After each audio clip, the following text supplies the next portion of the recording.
Good afternoon, and welcome to today's VetNet Entrepreneurship track entitled Current Trends in Franchising. My name is Mike Shenek, and I'm the Program Manager for VetNet here at the Institute for Veterans and Military Families, located on the campus of Syracuse University. Before we get started, a few housekeeping notes on how to ask questions during today's Hangout. For those of you who are participating live, please feel free to speak up at any point during the presentation, and you can ask your question.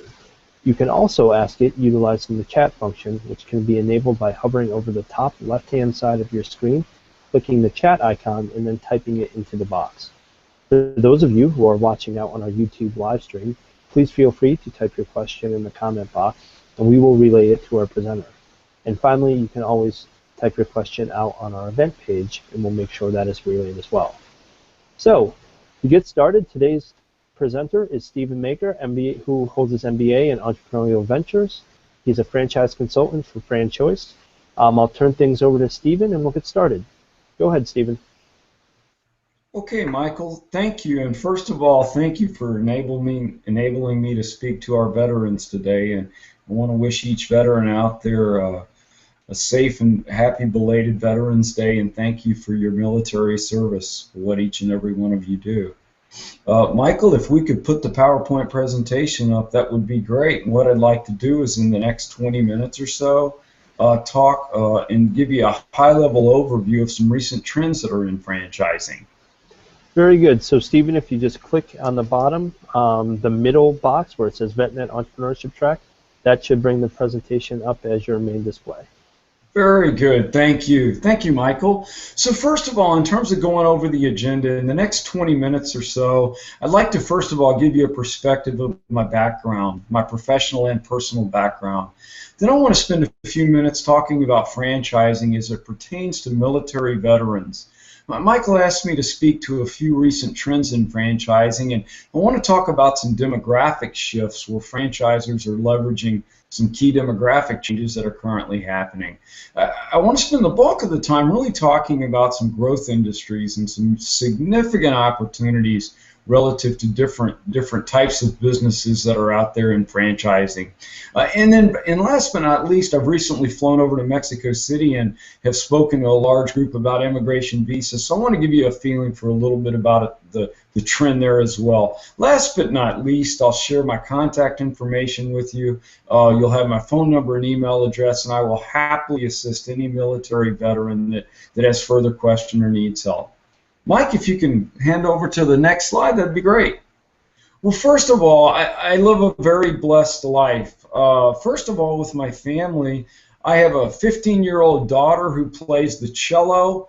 Her objective is to use her musical talents to play at Juilliard or Columbia as an undergrad. My son is 14, and he's a trumpet player, and he's also on the tennis team here in Katy, Texas, where my wife and I live. My wife is an administrator with Katy Independent School District, and she oversees all of the campuses relative to overseeing the counselors and the registrars. Well, as Michael alluded, my MBA comes from the University of Southern California in Entrepreneurial Ventures. And my undergraduate work was at the University of Texas, where I received a dual major in management and finance. Upon graduation from the University of Texas, I spent the next 6 years with Mobil Oil in progressive levels of franchising responsibility. Fabulous experience, and that's where I really gained my initial impressions of franchising and just found that it was in my blood. Shortly after leaving Mobil, I went to work for TGI Fridays, and I was the international financial manager for Fridays. I had about 140 franchised restaurants in approximately 40 countries, and I oversaw the strategic planning function and the financial reporting of our franchise restaurants abroad.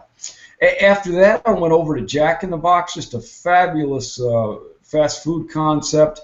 Ran over 20 restaurants for them for about 4 years and thoroughly enjoyed that experience. And last but not least, my last corporate role was with the world's largest take-and-bake pizza concept, where I had the privilege of overseeing the franchise sales process as Vice President of Franchise Sales for that great company. It was in the fourth quarter of 2011 that I had the opportunity to put my entrepreneurial hat on And it was at that stage that I made the decision to form a partnership with FranChoice.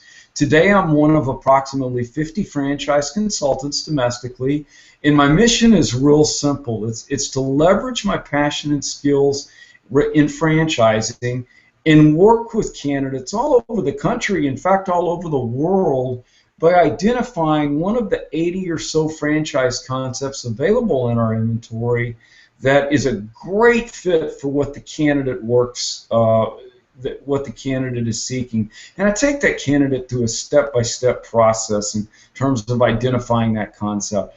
Best of all, to my candidates, my service is free, so I take immense pride in what I do, and I've been very blessed to have helped numerous military veterans successfully execute their franchise agreements. Let's now talk a little bit about franchising and military vets. So the first thing I wanted to cite was a recent report last week, or earlier this week, that was featured on the International Franchise Association's website. More than 50,000 veterans have found employment in the franchise industry over the past year, and more than 400 veterans have become local franchise business owners.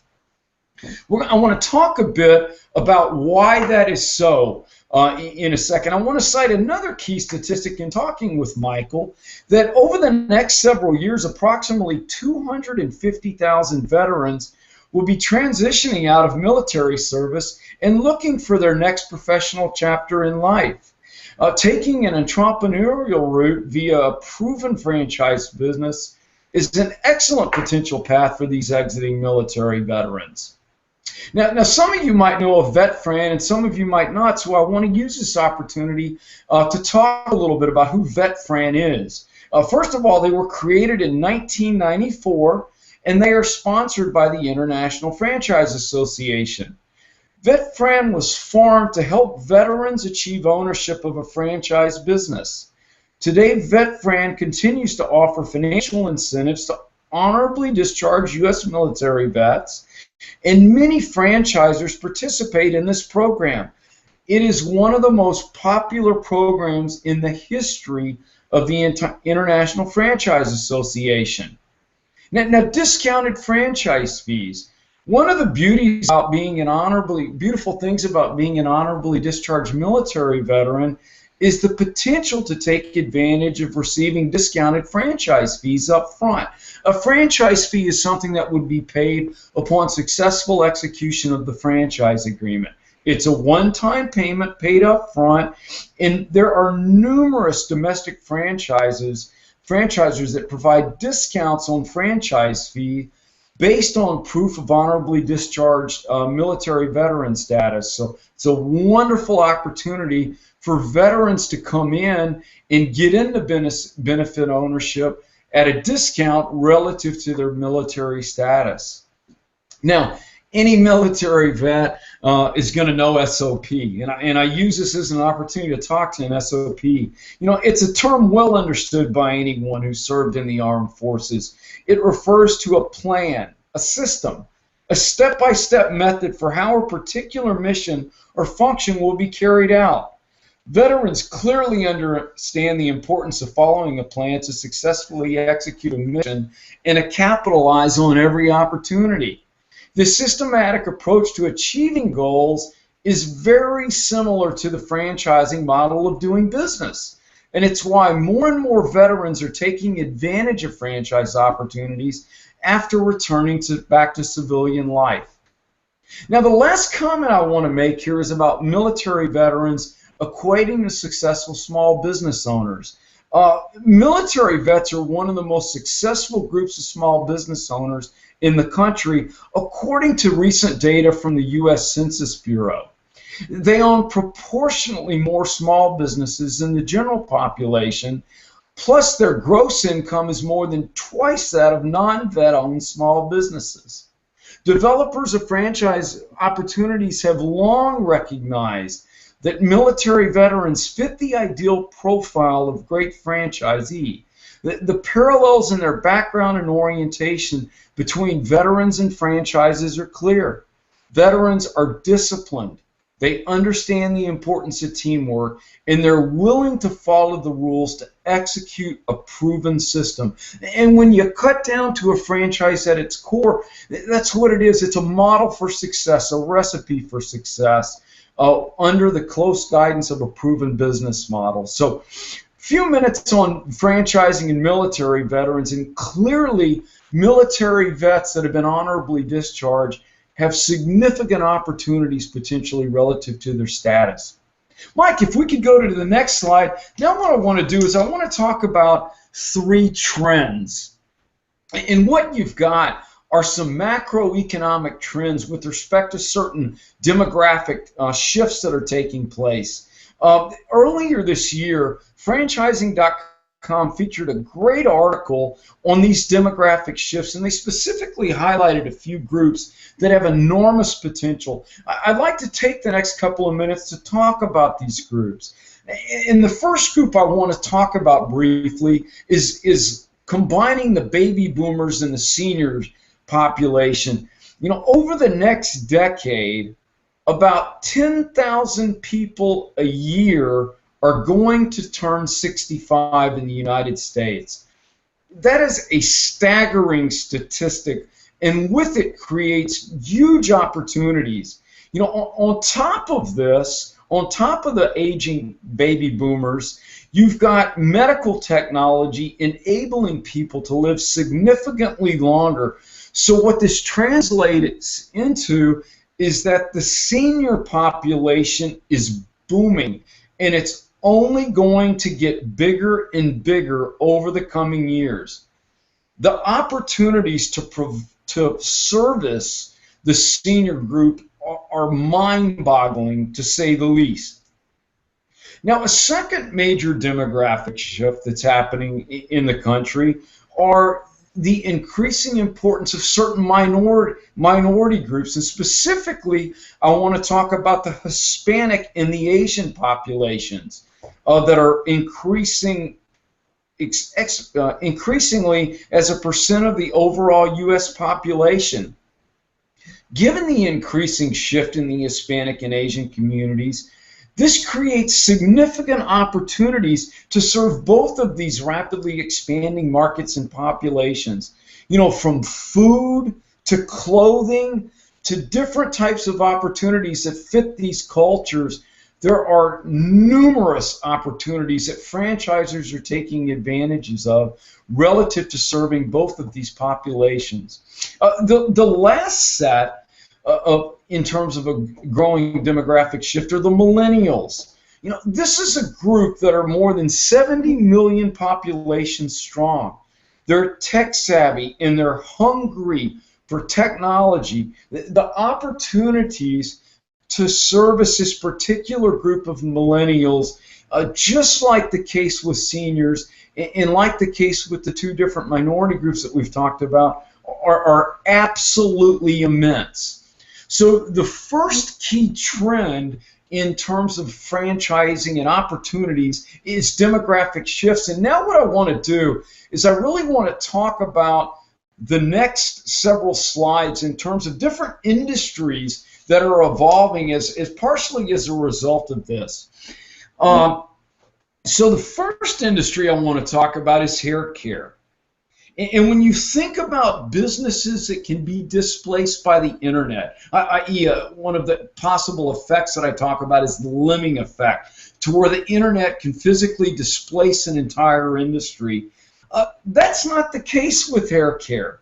You know, unless someone becomes bald, they're literally going to need to get their hair done. This is a great example of a needs-based, recession-proof industry that is $65 billion a year. It is a huge business that is highly fragmented with tremendous opportunities in the franchising sector. Now, a second sector, here in Texas where I live, where water conservation is a huge opportunity. We are in an extreme year-over-year drought here. So businesses that target environmentally friendly type opportunities, such as water conservation and energy efficiency, where a franchisor could go in and through usage of technology use automated controls to help gain efficiencies and help realize less energy being utilized and electricity savings, are of tremendous opportunity. Another industry that, and this is just a sad function of the country right now, is the health and obesity market. And just to put this into perspective, obesity is more than 4 times the size of the annual hair care market. This is a $270 billion industry that is becoming bigger and bigger daily. It has more opportunities in certain parts of the country than in others. 74% of the United States population is overweight, and nearly half of that population, i.e. 46%, is obese, as defined by a recent medical study. So these first 3 industries, hair care, environmentally friendly, and health and obesity, are huge multi-billion-dollar industries that have significant opportunity. Let's talk about the next 3. You know, and Mike, if you can shift to that, thank you so much. You know, another industry, wow, fitness. And I don't know if you're aware of this, but fitness is a $100 billion plus industry. Numerous types of fitness concepts that take advantage of, you know, people's desire to stay healthy and stay fit, and that contribute to longer lifespan. Fitness is a great example, like hair care, of a semi-absent, scalable retail business that someone can come in and put under the watchful eye of a manager and potentially grow this business on the side. Wow, another business, and this directly leverages the senior care and the seniors and the aging baby boomers, is the non-medical home health care business. The graying of America is real, as Americans are simply living longer and getting grayer. The number of Americans who will reach the age of 65 in the next 2 decades is projected to rise by 33%, according to the Department of Health and Human Services.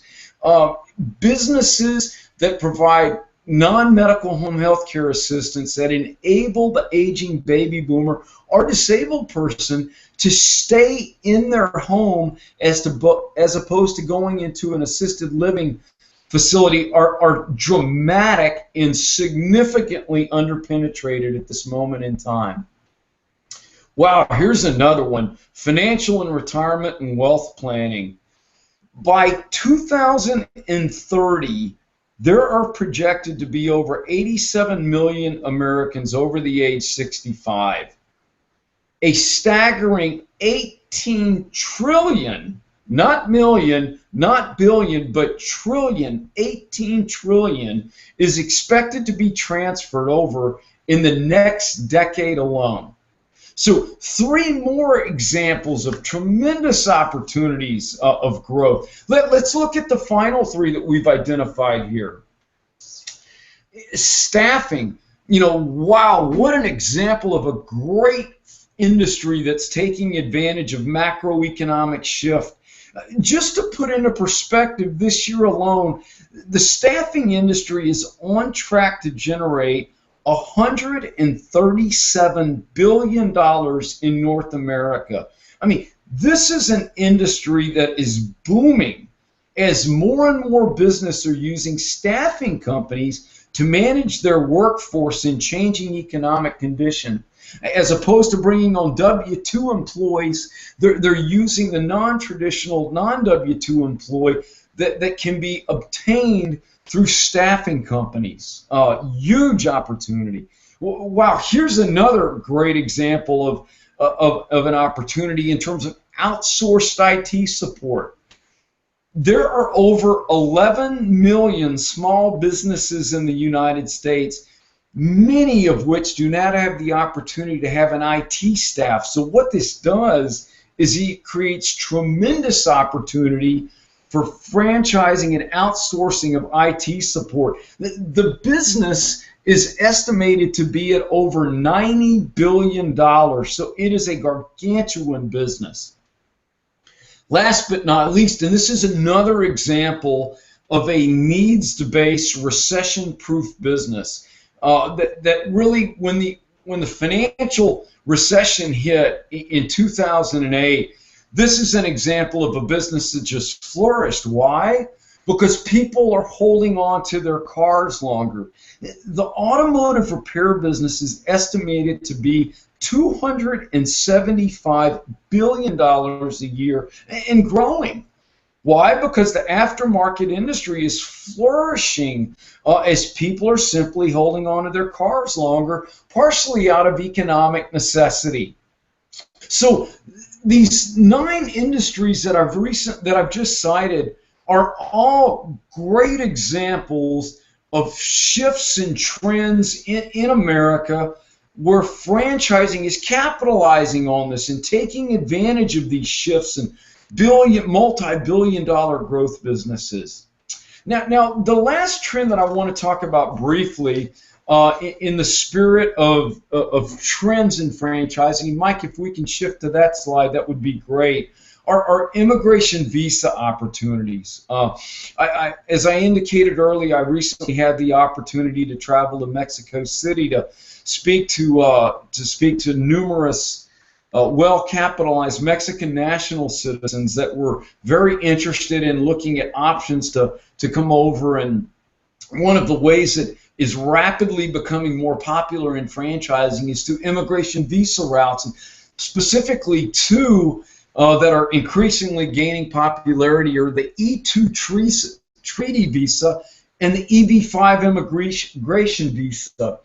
The immigration visas have increased dramatically since the 2000 financial crisis, when traditional forms of financing really dried up. And for folks that aren't U.S. citizens, these 2 visas can be great tickets to immigration into the U.S. via franchising. Now, just a couple key points on both. With respect to the E2 treaty visa, the first is that you have to be a qualifying country to qualify. There's about 80 countries out there that qualify and have reciprocal agreements with the U.S. The second point is that it has to be defined as, quote, a substantial capital investment, and by definition of that, generally north of 100K.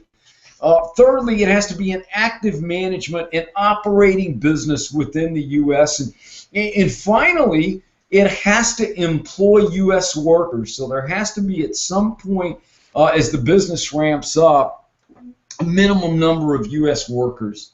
Now on the EB5 immigration visa, a couple key points here. Approximately 10,000 green cards issued per year. The investment is more substantial, either $1 million minimum or a $500,000 minimum, depending upon if a targeted employment area is defined. And a targeted employment area would be defined as below or above the national employment average as defined by federal labor statistics. Finally, with respect to an immigration visa, you have a minimum of 10 full-time jobs that would have to be created within a finite a period of time. Now, the last thing I say with respect to an immigration visa route is it is absolutely critical to having a subject matter expert immigration attorney that is familiar with helping to navigate through a particular country's consulate to help achieve the immigration success. So, last but not least, Mike, if we can go to my final slide, the objective of today's webinar was to first of all talk a little bit about franchising directly as it pertains to veterans, and very clearly, given honorably discharged military veteran status, the opportunities for veterans are immense.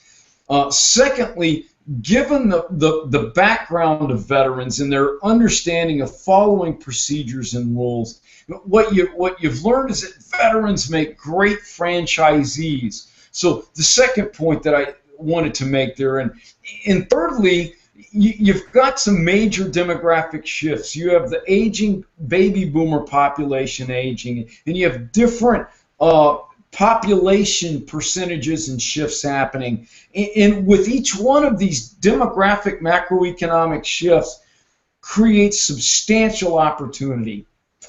Lastly, we spent the bulk of the time today really talking about 9 examples of 9 different industries that are capitalizing on tremendous growth opportunities. And franchises are right in the middle of that in terms of helping to service these multi-billion-dollar industries as they continually move to evolve and trend. Last but not least, I am happy and blessed to help any military veteran that has any question whatsoever about the content of today's webinar. My service is free, and I will proudly help educate anyone relative to how to properly investigate a franchising. So feel free to reach out to me via any of that contact information. With that, Michael, I'd like to thank you for giving me the opportunity to speak to our veterans, and at this time I would open it up to any questions that might be out there. Thank you, Stephen. Great presentation, and we have 3 questions out there. If you look on the chat function, we have one from Michael Brewer, one from Brittany Stasiak, and one from Brooklyn Chase. Are you able to see the questions?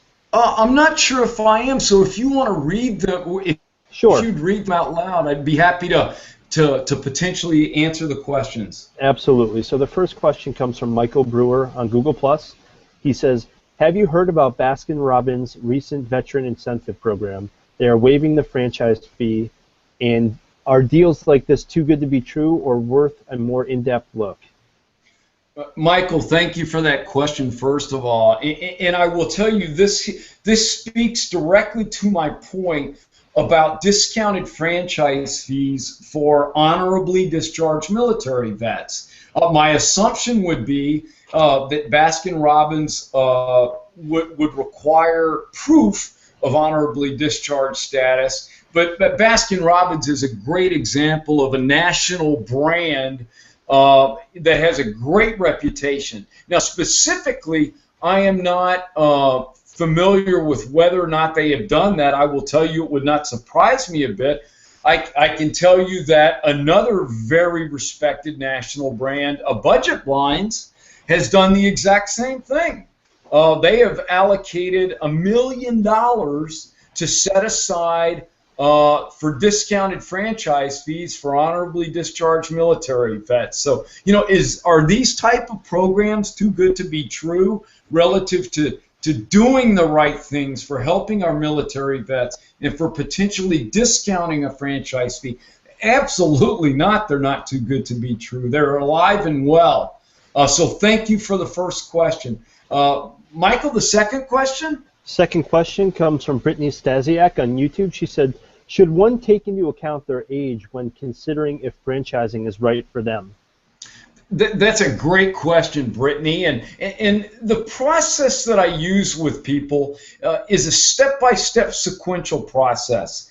So part of what we're doing here is we're identifying the characteristics that are the most important to a particular person in terms of identifying a targeted franchise that would be a great fit for them. Key things certainly such as geographical availability and hands-on versus hands-on and full-time versus part-time, preference to retail versus home-based service type opportunities. Now, should age be taken into account? In my professional opinion, I would say absolutely. If somebody is a happy, healthy, senior citizen and they're in good health status today, would I necessarily see them on their feet 60 hours a day in a high volume restaurant environment? I don't know if that would be the best fit in this general situation. So to answer your question, should age be taken account? It absolutely should.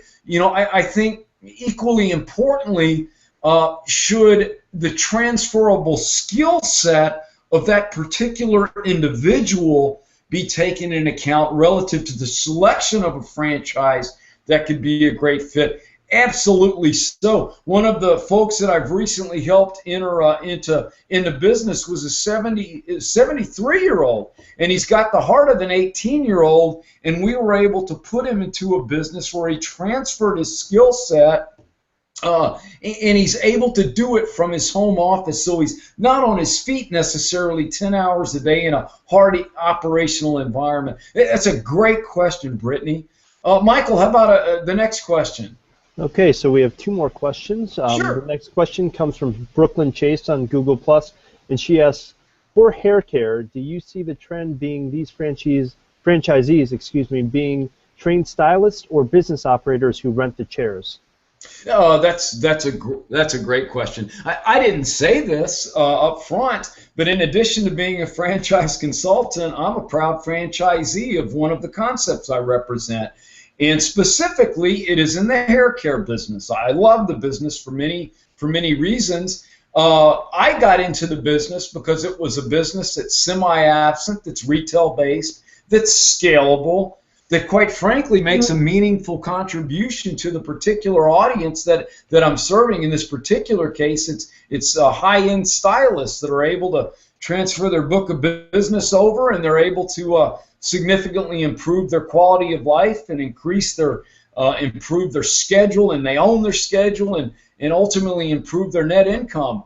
So in my case, I've never cut a person's hair, but my transferable skill set relative to being owning and operating and scaling a retail business was definitively there. I think the answer, one of the people that I put into business last month was a long-term stylist, and she wanted to use her expertise of not only knowing how to cut hair, but also knowing how to schedule and operate a salon, and use that expertise to scale a multi-unit, a world-class franchise that in this particular case targeted a particular audience. I would say that the hair care industry is a great example of people that can fit multiple profiles. One could be someone with great familiarity within the business, and conversely, it's the person such as myself that might not have the direct experience of working in a hair care facility, but has the general business knowledge and operational knowledge of how to own and operate and scale a particular retail business. So that is a fabulous question. Michael, I think you said there's another one out there. Yes, there's one more from David Avery on Google+. He asks, sure. It's along the lines of, if someone's looking for, say, government grants or money, if they have the same types of opportunity if they go the franchise route as opposed to going the more traditional own your own business entrepreneurial route. Do you understand the question? What a great question. Several sources. First of all, I have a strategic relationship with the small business development centers. And the small business development centers are a great example of a local government-sponsored entity that is there for your service free of charge. In Houston, Texas, where I have Houston, Austin, San Antonio, a wonderful staff of people that have business advisors, librarians, that have access to all types of information, from help to writing business plans to identifying local lending sources, all of which are free services. Another great example, the Small Business Administration, where people that have good credit scores or military status are eligible potentially to qualify for certain types of business loans, depending upon what type of industry that particular franchise would be in. A third example of a great government-sponsored entity would be SCORE, which is, in my opinion, parallel to an SBDC that has a plethora of services that enables folks to potentially take advantage of free of charge. So, Michael, that's David asked a great question there. Are there any other questions out there at this time? So the last question is actually a question of my own that I Sure. think may be beneficial. And, I think everyone that goes into business for themselves recognizes the lifestyle implications, the family implications. Can you just talk a little bit about when you're counseling potential clients or clients on selection of a franchise, what you kind of take them through in regards to potential implications on family life and how they may be affected? That's a fabulous final question. And Michael, when I'm connected through people literally daily based on my professional network and reputation. So whenever someone connects with me, the first question that I ask them is, why are we speaking? Or more appropriately, softly put, what are the primary motivations here? So in those responses come that it's a corporate transition, or that they're tired of the corporate employment route, or that it's a military veteran that is transitioning out of military service, and instead of going into the corporate world, they want to do something in entrepreneurial, and a franchising route can be a great way to do this. Ingrained in this conversation, and when I really get into this, is in a 60-minute consultation that comes after a questionnaire comes back to me, is family. If we're talking about a hands-on or hands-off role, where does the family fit into this? Are you looking to work 24/7, or are you looking to work 8 to 5, or are you only looking to work 3 days a week, Monday, Wednesday, Friday, from 8 to noon? So in the consultation is where we really begin to dive into the specifics of the level of hands-on and hands-off and full-time versus part-time role that they envision taking. And those are several very key pieces of the puzzle that inevitably goes into developing the candidate's model, which is what is used to identify a franchise that's a great fit to what it is they're seeking. This is all about taking an education-based scientific approach to matchmaking, and that's essentially what this is. So to answer your question, Michael, that answer comes out in the consultation with that individual, and I will tell you that their answers to that question dramatically vary depending upon where they're at their particular stages in life. Very good. I appreciate that answer. So at this point, Jim has informed me that there are no more questions out there. I'd like to thank you again for coming on. I think it's important. Everyone knows, I think, that franchising is an option, but I think it's important to identify what the trends are and what really are emerging opportunities within this. So, I really appreciate you coming on and diving into those a bit. I encourage folks who are watching out on YouTube or who may watch this after the fact, if you do have any additional questions, to reach out to Stephen. He's been a great partner with us here at the Institute, reaching out and providing his expertise and offering to do these presentations. So, from us to you, thank you very much. We look forward to working with you in the future. And on that note, we will close out today's Hangout. Thank you very much. Thank you.